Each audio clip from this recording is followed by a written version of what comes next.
Hi everybody, Chef Mike Benninger here. Let's talk about dry aging beef at home. Contrary to what you may have read, anyone can dry age beef at home safely and efficiently with a few easy steps. Dry aging beef at home is quite simple actually. You need a fridge that's rarely opened, a good quality thermometer, a baking sheet with a matching rack, several sheets of paper towel or some salt, and either a prime rib or a whole ribeye primal.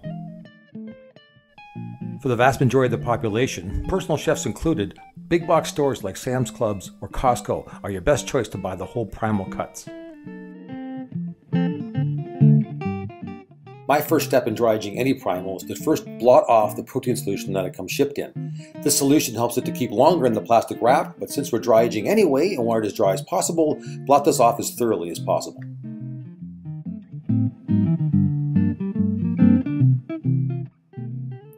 I like to keep my fridge set up as simple as possible. Take the dried roast, wrap it in a couple layers of cheesecloth. You can actually skip this step if you want to. Put that on top of a rack. The rack itself goes on top of a baking sheet that's had some salt sprinkled in the bottom or some paper towel. That's in case you get some drips and you don't want them to touch the fridge. In there I also have a thermometer so I can measure the temperature, and I have a gauge that measures humidity. I want to be around 70%. After a couple of days, pull the cheesecloth off if you used it at all, leave the thermometer and the humidifier there, and just let it sit for at least 2 weeks. How long you age it is completely up to you. I would suggest no less than 21 days and no more than about 35 days. Anywhere in there, you're getting your maximum value, your maximum quality. Once your beef is dry aged for the maximum time that you want it to dry age for, usually in my case, like I said, 21 to 28 days, comes the time to trim. This is where you separate the steaks themselves into one bone primals and trim off the outside edges. This is actually the hardest part of the entire process, and a lot of big knives and a bit of skill are involved here. If you have any friends in the meat cutting business, this is a great time to call in a favor, maybe trade one of the steaks for having them cut it up for you. The sad thing is though, you're going to lose anywhere from 20 to 30% of your roast depending on how long you age it.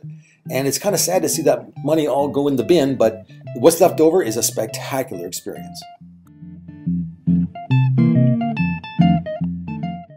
The way I like to cook my roasts if I can't barbecue them directly is to preheat them in an oven at about 200 degrees for about 20 minutes. That helps the intermuscular fat start to break down a little bit. I prefer cast iron. I think it does a better job, so I seal mine for about 5 minutes on each side in a very hot cast iron frying pan. You get a lovely mahogany coating on the outside, and the fat between the muscles starts to melt into the actual meat itself. After about 5 minutes on each side, about 5 to 6 minutes more in a 400-degree oven, just sitting by itself in the cast iron frying pan, and then take it out and rest it. And this is the most important step with dry aged meat. It has to rest properly. Because the juices have been diminished in volume because of the dry aging process, the ones that you have to distribute properly through the meat. It gives you a wonderful buttery texture with the entire thing.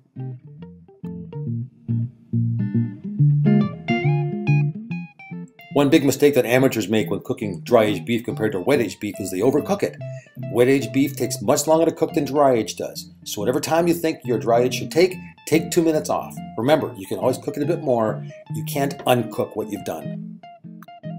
When it comes to serving dry-aged beef, I want to keep it very simple. Some kosher salt, fresh cracked pepper, seasonal vegetables, simply prepared, no sauces, no gravies, nothing special. I want to taste the beef I spent 4 weeks waiting for. Trust me, once you do it once, you'll want to keep doing it again. My name is Chef Mike Benninger. If you have any questions, feel free to contact us at www.chefmike.ca 905-320-1853.